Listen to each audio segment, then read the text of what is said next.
Hey, everybody. My name is Sean Pitcher. I am the host of the Roots podcast. Today we have Brandon Sardine on. He works for the Future Fit app. He is a performance coach. Brandon and I have known ourselves the last few years. We previously worked at IMG Academy together. I'm really excited to have him on.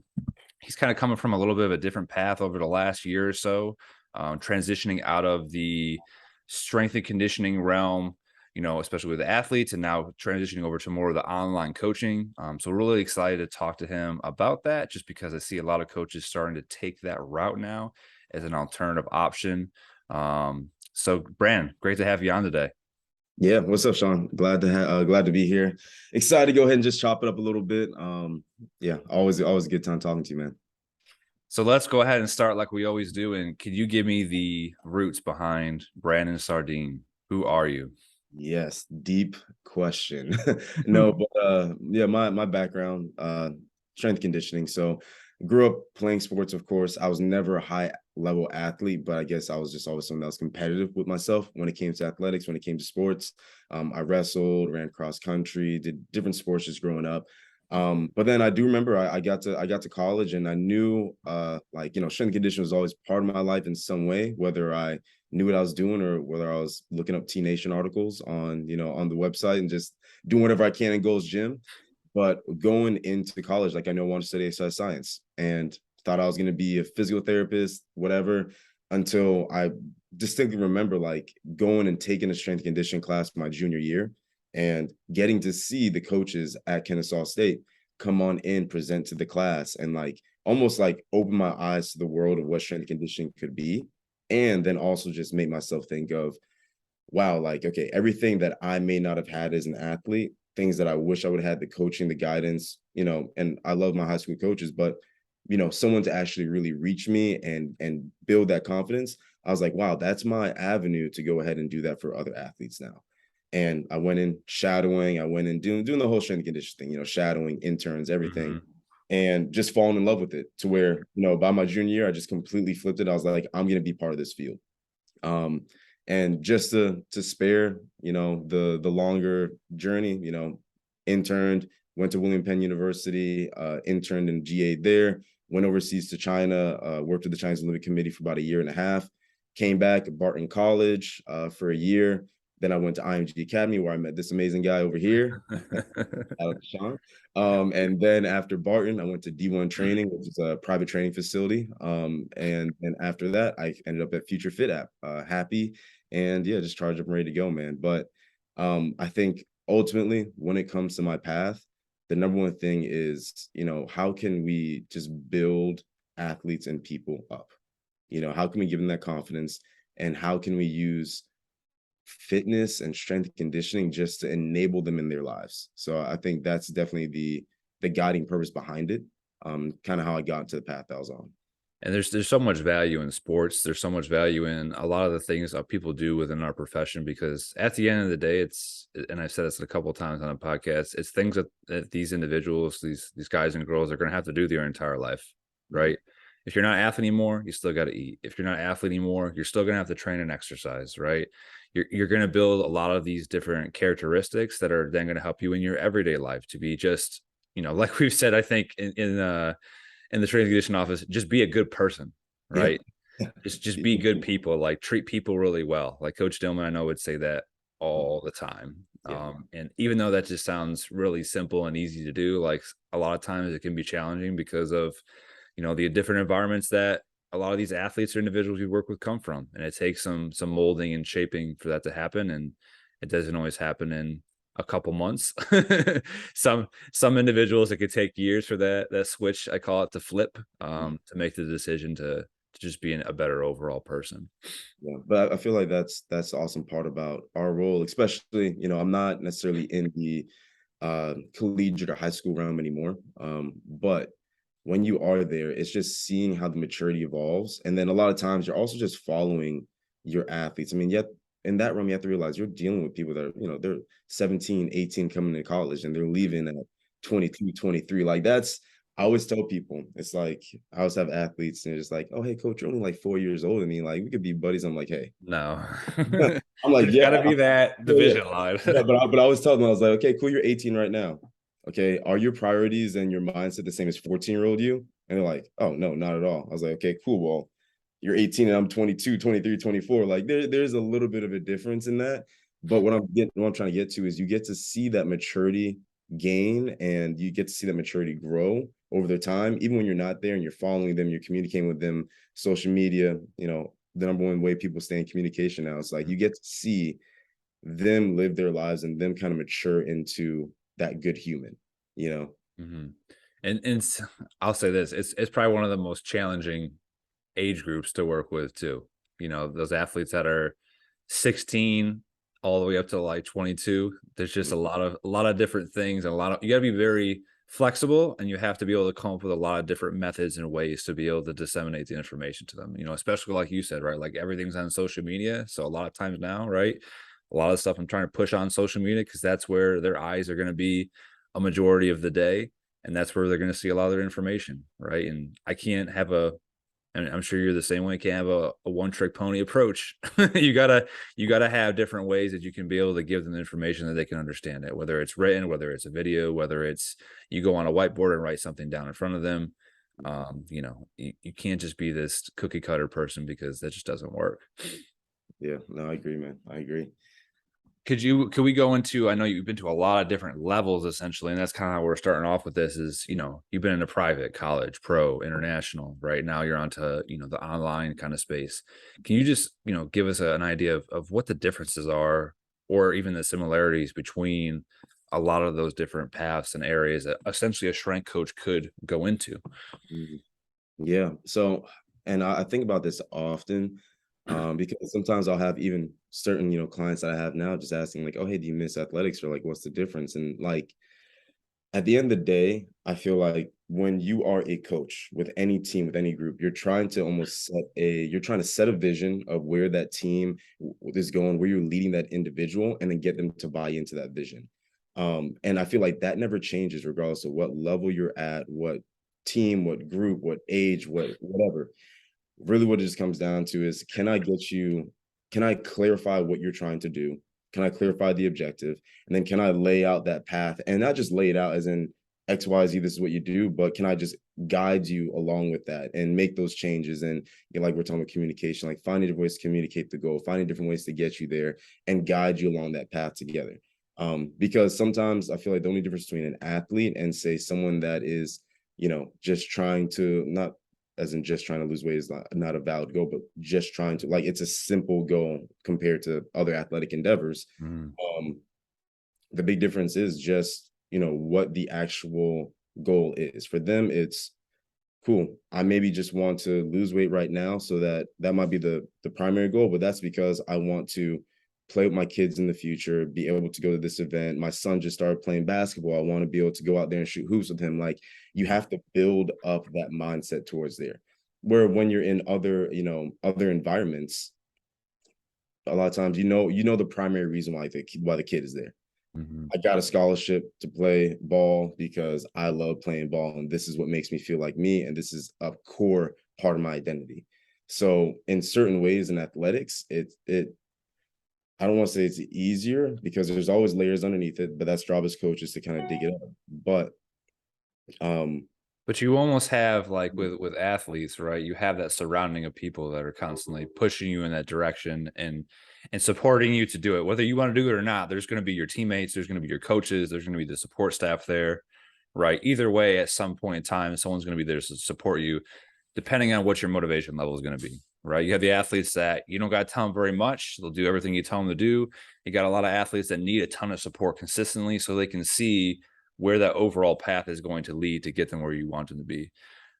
Vice versa, obviously, if you're talking about general population or someone who just, again, wants to lose weight, just wants to get in shape, just wants to feel generally better, right? The support system might not always be there, right? Maybe their main support system is their family, but not everyone always has a consistent family that's trying to do the same things that they are.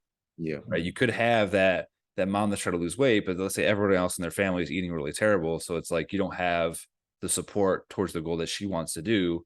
Everyone else is still doing that stuff in her environment, which is then making it that much tougher for her to get to her goals, which then we see a lot, right? Then that person really can't take the jump or the leap that they want to, because they don't have the people around them, and they all, like I say, a lot of times it comes down to the environment, it comes down to the behaviors, and it comes down to schedule, routine, support. Like a lot of those things become a huge important factor towards if you're going to get from A to B, let alone from A to Z at the end of the day. Yeah, yeah, no, I completely agree, man. And it's I guess what I'm getting to is once you set the vision, you have to dig into the layers underneath and what's actually going on. Hmm. Like, oh, you say you want to do this. Why do you want to do this? Like, I mean, sometimes it's become almost cliche in our profession just because it's like, oh, start with why, what is the why underneath this? But it really is crucial. Like if you can truly define what is your motivating factor, why you actually want to do this, what you're going to get out of this, and not just look at the overall objective, then it's going to carry you through those hard times. It's going to carry you through the moments of inconsistency. It's going to carry you through that ambivalence. So when it comes to even looking at everywhere that I've worked and the different populations I've worked with, it really just comes down to, well, can we set the vision, and can we figure out why you actually want to do this? Yeah. And that way it doesn't change. Then yeah, the training is developed off of that. But if you don't have that core, then it's hard for anybody to stay consistent with these endeavors. It's hard. But then you have the connection with the person too, because you know their why, right? So then when they're having a bad day or a down day, or they're like, I don't want to do this anymore, or they're going to start turning back to the old habits and behaviors they used to do, right? You've got a couple tidbits from them on why they want to do it, right? And we're not trying to be mean or demoralize or like give the person a hard time, but some people need that realization and be like, this is what you told me you wanted to do like 3 months ago, right? Yeah. I know you're having a really tough day right now, but if you truly want to get to this, regardless whether you want to do it or not, like these are the baseline elemental things that you have to do to get to this point. So let's just get over this day. Hopefully, like, let's say, for example, this training session will make you feel better. You can have a better day, and then just being as positive with them as you can. And then hopefully, it becomes, we worked with a lot with mental conditioning coaches, right? I work with the sports psychologist still here at the company that I work with right now. And it's just putting a lot of positive self-talk, not only how they're saying and thinking things in their head, but putting positive information out in front of them as well. Right. Because a lot of times people get caught up in just negative talk over and over and over. And then that becomes their response to everything. That becomes their response, verbally out to people. So if you can get that mindset shifted and the verbiage changed in here, and then when they say stuff outwards, then you can start getting them in a better direction, instead of just, especially certain words, right? I can't, Yeah. I don't want to today. It's like, you will today. It's going to help you make you feel better. And that can just really help shift the paradigm of how that person feels when they're feeling a little bit off. Yeah. Yeah. So one thing I really wanted to bring you on, which is, different from anyone I've had on so far, is there's this big shift in, strength and conditioning coaches, performance coaches going towards more of an online coaching presence. And I know you'll be able to speak more on this, but I'm sure it provides a lot of flexibility, right? Some more consistency with your pay. You're not having to work 12 to 16 hours a day, or maybe work 7 days a week. So let's kind of talk a little bit about the Future Fit app, how you got into this, how your experience has been with it so far, and what you're seeing from the profession with people kind of, possibly transitioning out of those long hours and those long days. Yeah, and I can only always speak from my experience. Like, I know the reason why I transitioned on over to being online, just was for that flexibility. For that, it's like I invested several years in the travel. What university, what institution is ready to give me an opportunity to continue my career, and I'm going to go there, no questions asked. I'm going to travel across the nation, across waters, and just make it happen. It's because it's what we love to do. Mhm. At the end of the day, it brings us that personal satisfaction to contribute to those teams and those organizations. But I feel like the balance right now between personal and professional life is becoming a lot more important to people. And as bad as COVID was, I think COVID did bring that on because people had a lot more time to be at home during that time. Mhm. They COVID almost forced a lot of people to slow down in their lives. And it opened eyes to like, hey, this is what I was missing out on. Oh, like I can be here for this event. I can be here for this person. This is what it's like to, not get home at 7:30 p.m. and be dirt tired, have to eat real quick and go to bed by 9:30 because I got to get up by 4:30. You know what I mean? Yep. And so I think when that happened, it kind of opened people's eyes to like, hey, is there a better balance? And is this what I've been missing out of my life? So for me, I know with travel, significant others, everything like that, I was always that person that was missing weddings, missing time with people, and not able to really be part of my family life sometimes too. Honestly, I'd miss out on a lot family wise. So when I saw the opportunity to where there's an organization in future that I resonate with their actual their vision and what they want to do with their company, but then also they're trying to provide, and this is honestly their words is like, we're trying to provide the best place for coaches to operate and be. We want to of course provide a great product to the world and reach those billions of people that just need access to good quality coaching.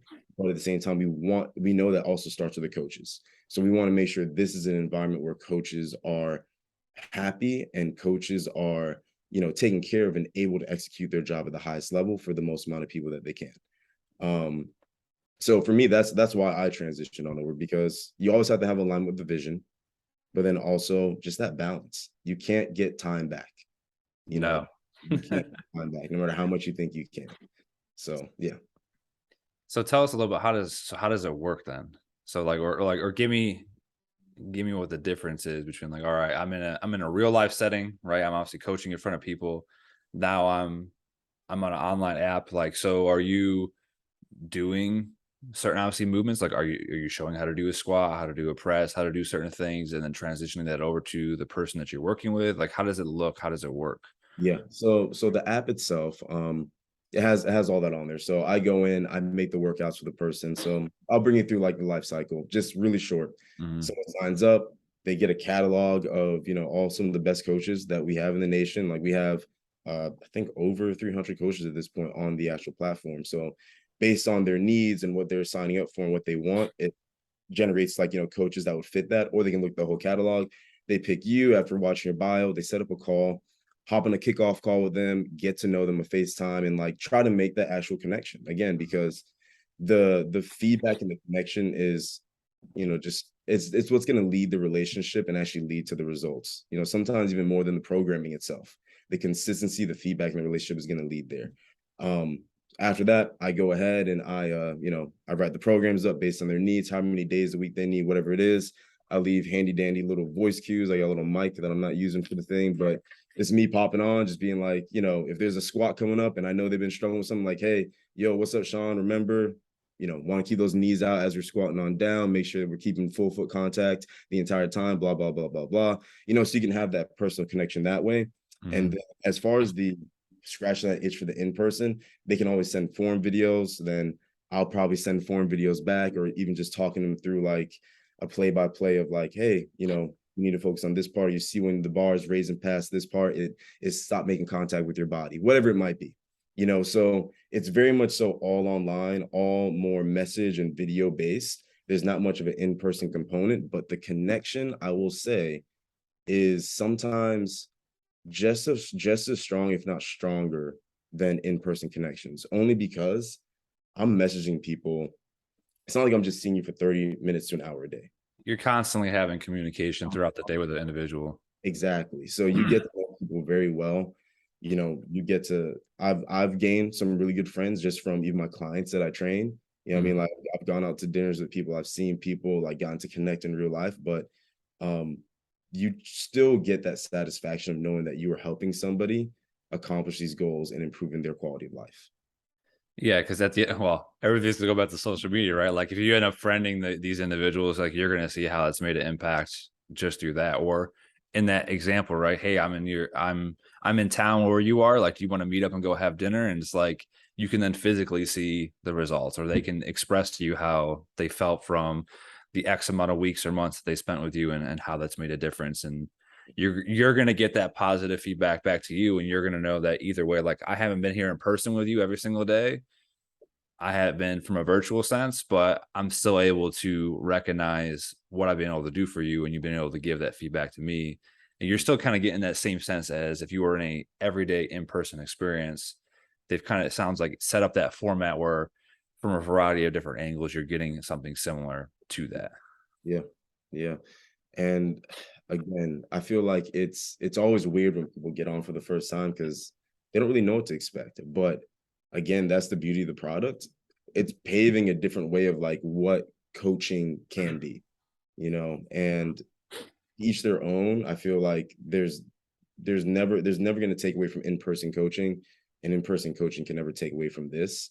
But it's almost just forming its own lane of, hey, we want to make sure that as many people as possible can have access to quality coaching, because you already know it's not cheap. Like coaching, getting a good coach, it's not cheap, and so it's almost like you got to invest. yeah, it's a big investment. So in this, we can expand it to more people and as many people as possible. So I always like to ask this question too when it comes to like, either online coaching or personal training. A lot of times you're kind of like almost pushed to be a salesman or a sales lady. Like, do you feel with this new app that like you're having to sell people stuff, or is it just you're a high quality coach and it's just I have a conversation? Hey, you choose you want to go with me, that's great. If you don't choose, you don't feel like we have a good connection, either way, appreciate it. But do you feel like you're having to like sell yourself all the time, like you're a salesperson, or does it feel like the opposite? It just becomes this natural conversation and whatever happens. Yeah, no. I feel like what sells me, what sells the app is making sure the product is really good. Like the client experience. If you're given a high client experience, then you're selling yourself every single interaction, every single workout, every single day.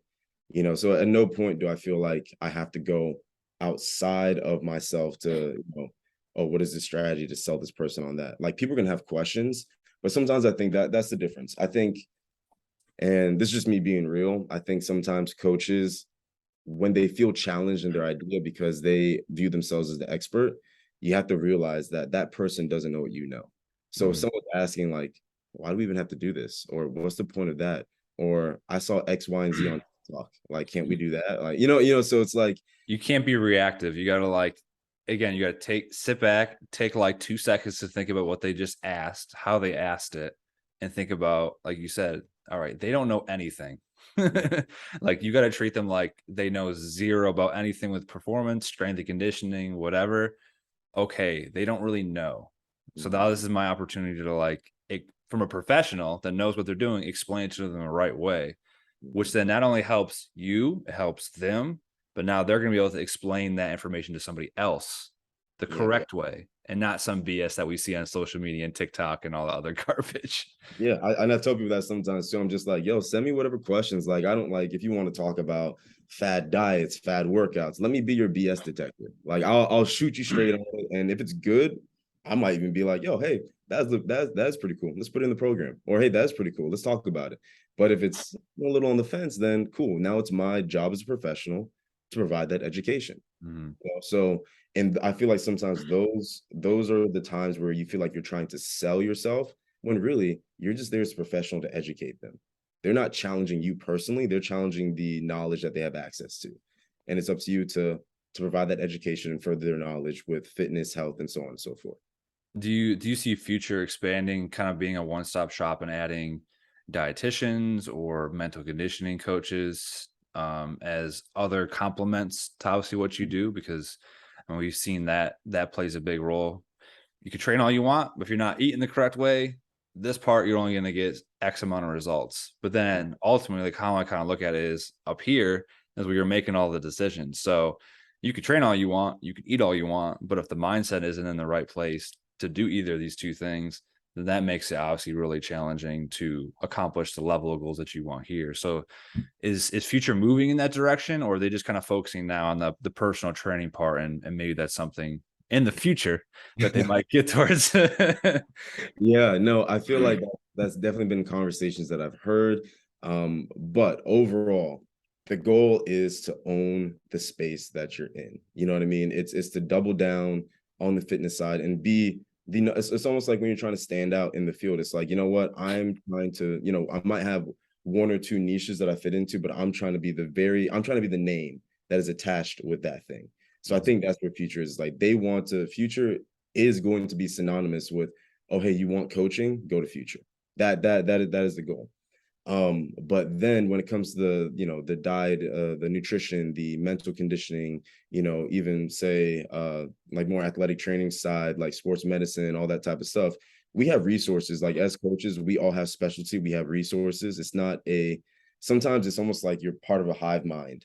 Like when you get one coach, you also get access to You have everything that we know in the company and all the resources that we have within our company, which I think that's where that's where that kind of comes in. And now we have to stay within our scope of practice, of course, but we can still provide higher level feedback on those things, but while still keeping the product what it is and really focusing in on the workouts, the fitness, the habit building, so on and so forth. And it's like the name of this podcast, Roots, right? We have a whole branch of different people that we can call on at any time. And it's like, hey, you need somebody for this? I can just call up such and such. I'll send you over. If you want to utilize their services or them, shouldn't be a problem. But like, it's coming. If they already respect you, whoever you tell them is good in this specific field, they're probably not going to even bat an eye and ask no questions. They're like, okay, for sure. Like if they're such and such is telling me they're great, all right, I'll just call them up. And then it sounds like we can see if we can make a connection there and go throughout that path and see if nutrition, mental, athletic training, whatever it is going to be a good fit for me going forward. Yeah. Do you tend to work with, since you transition out of high school or college or pro setting, do you work with mainly general population, or are you getting still a good mix of different people that are athletes or athletic active people? Kind of like what does that population group look like that you work with now? Oh man, it's split. It varies, but I think it more so I get people depending on their goals, because like my specialties is going to be sports performance. It is going to be, strength and power development. It is going to be, some, not to your extent of nutrition, not at all. I'm not holding a candle to Sean, but like, say nutritional habits and building that type of stuff, like almost just like healthy habit lifestyle building. So I get more people based on that than necessarily, oh, are they currently an athlete or whatever it is. I have everybody from, I'd say 20-year-olds to, 50, 60-year-olds that I train through the app. So yeah, it's more so based on their goal and what they're coming to me for, not necessarily, hey, I'm a current athlete, because guess what? Again, the goal of future, to bring those resources to people that don't have access to it. If you're a current athlete, most of the times, especially NCAA, whatever it might be, you have access to good coaching. We're trying to provide for people that access to great coaching isn't as common. No. Do you see this as a good transitionary process for strength coaches when it comes to an income standpoint? I mean, one thing I know it's really, really challenging for strength and conditioning coaches in the field is the disparity between pay is just all over the place, right? Yeah. You have strength coaches at some levels that are an assistant making $30,000-$40,000 a year, which, I mean, nowadays with how much everything is going up doesn't seem even livable.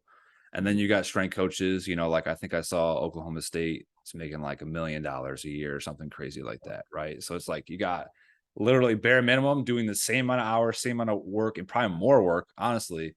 And then you got these other individuals that are, at the top schools, SEC schools, specifically, we always can see football are the ones that get typically paid the most, or maybe some of the basketball, baseball strength coaches are starting to kind of get to that point too. Like, one, how do we close this gap? Or two, does the online coaching space become a better outlet to get income, and then you don't have to deal with the long hours, the high amount of stress that comes with some of those levels? Yeah, man, it's always such a tricky topic, because it's like for you, like, how do we bridge that gap? I have no idea. That is, hey, you're honest though, right? You're like, I don't know. that is the powers that be within those organizations that, and again, as bad as it sounds, sometimes I feel like in this world of sports, they prey on the coach's passion for wanting to be in that world and part of those endeavors, part of the lives of those athletes, to where they can get away with underpaying them, because sometimes the passion, the desire outweighs the financial need, and it becomes a weird, like the amount of places that I've been where I'm working, I'm 60 to earning 90 hours a week. yeah, I'm working crazy hours, but then I also have to go home and be on food stamps as a professional. You know what I mean? This is earlier years, but it's just because you're scrapping and doing everything that you can and need to do in a competitive field to get that opportunity to coach, prove that you're a great coach, continue to develop your skills, provide for these people. And I feel like that's something that can be very easy to prey on. And I'm not, again, sometimes I'm not sure how the field has, I stopped looking at strength and conditioning job boards. You know, like I don't look at that stuff as much anymore because that's not the realm I'm in, but I hope it's changing. You know, I hope people are recognizing more what we need to provide for people for them to have a good standard of living and still provide this product. But to go on to the side of like pay and like, is it more stable? With I'm not going to talk from my experience with Future. Yes, it is more stable, you know, and without getting into pay structure and all that stuff. Yeah, you get a steady salary, and then any increases based off of that is based on performance, you know, and they have systems for, you know, every quarter, every 2 quarters, you're up for reviews for different opportunities and, you know, moving on up the chain in a way. So it really does, for one, make sure you're taken care of on the base level, and then just provides like, hey, the better you're doing, the more efficient you are. And the performance isn't based on, hey, are you working 60 plus hours a week? It's like, are you providing an amazing client experience? And, you know, are you providing amazing client experience? Perfect.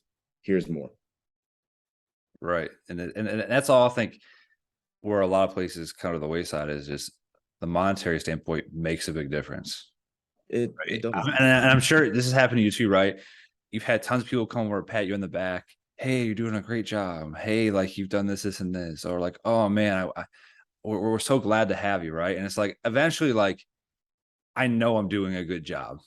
I, Mhm. I know I'm blowing it out of the water, right? But not increasing my pay over 2 or 3 years doesn't make me really feel like I'm very valued here. So like you can verbally say everything that you want, but I'm not seeing that you really value me.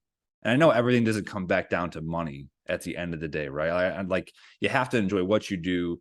You have to be happy in the environment with you work with, the staff you work with. Like there's so many other factors that play into that, right? But it's like with how everything's going and how the costs are going up, like if I can't continue to keep getting monetized in a direction that just allows me to do everyday things, right? Can I pay my rent?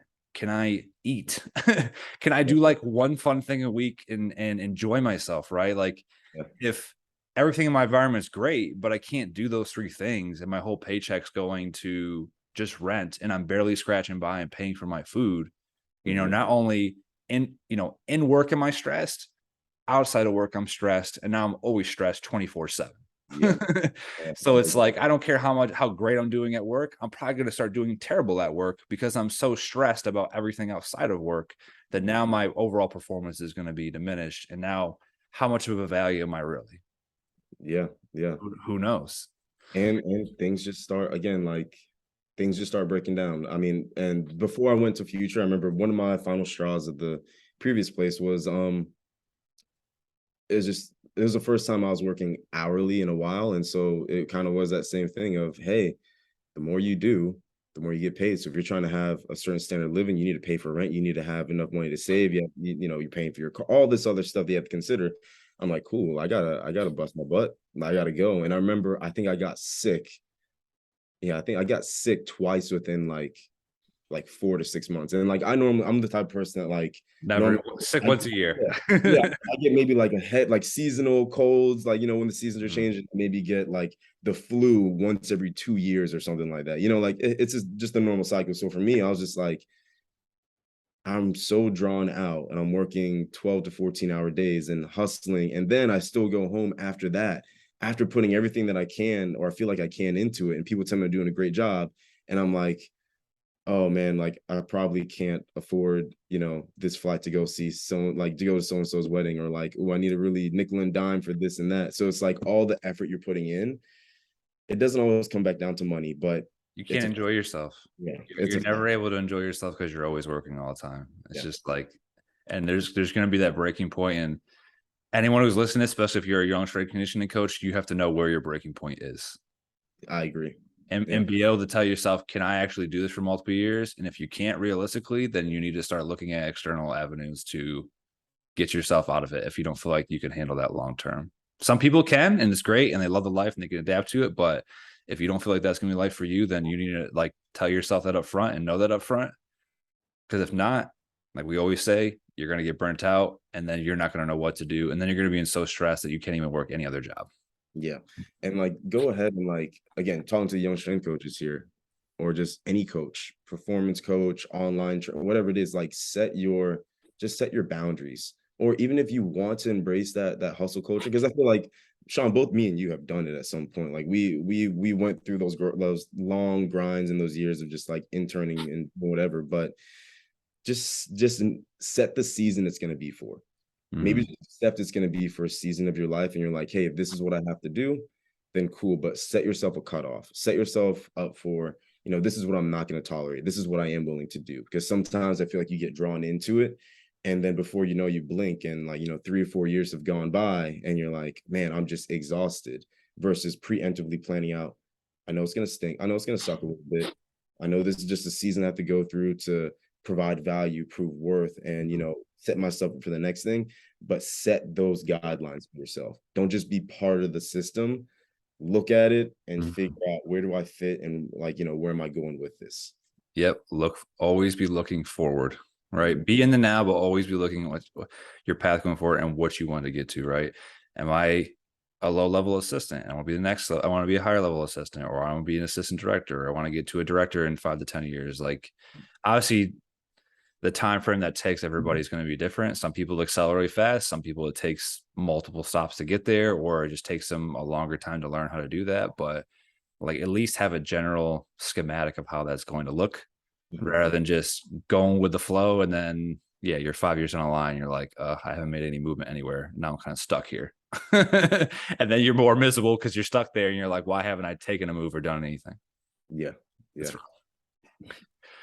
Well, Brandon, it was great having you on today. Anybody that wants to talk to Brandon, I'm going to have his bio, his contact information. Again, like he's kind of said here today, he's an open book. He's willing to chat with anybody. So if you want to contact him there, you can. All of my bio and contact information, as always, will be at the bottom of the podcast as well. Anyone is obviously interested in any nutrition services, my fiance is also a strength and conditioning coach, or you can go with Brandon. Again, you have tons of different options you can go with out here in the world. But we have also lots of different services you can go with there too, on our website. And obviously all of our other podcast episodes are on Spotify. They're on Apple Podcasts. We have, I think, 15 to 16 out right now. Have tons of great guests. We have people from all different backgrounds in the field, whether it's strength and conditioning, mental conditioning coaches, nutrition. My brother's going to be on here soon. He's a social worker, talking about, making changes from that perspective. Even though he hasn't worked with athletes, he's going to talk about that from a medical sense. We've got lots of different professionals from all sorts of different levels to try to give you guys, as a group that's listening to this podcast, an experience to understand what all these professions do, and how we work and collaborate together as one to essentially provide the athlete the best possible experience we can. Again, we can't do this living in a silo. We have to do this collaborating together, having a growth mindset, and helping each other out. Brandon, again, really appreciate you, and I hope you have an awesome day. Appreciate you, man. Thanks, Sean.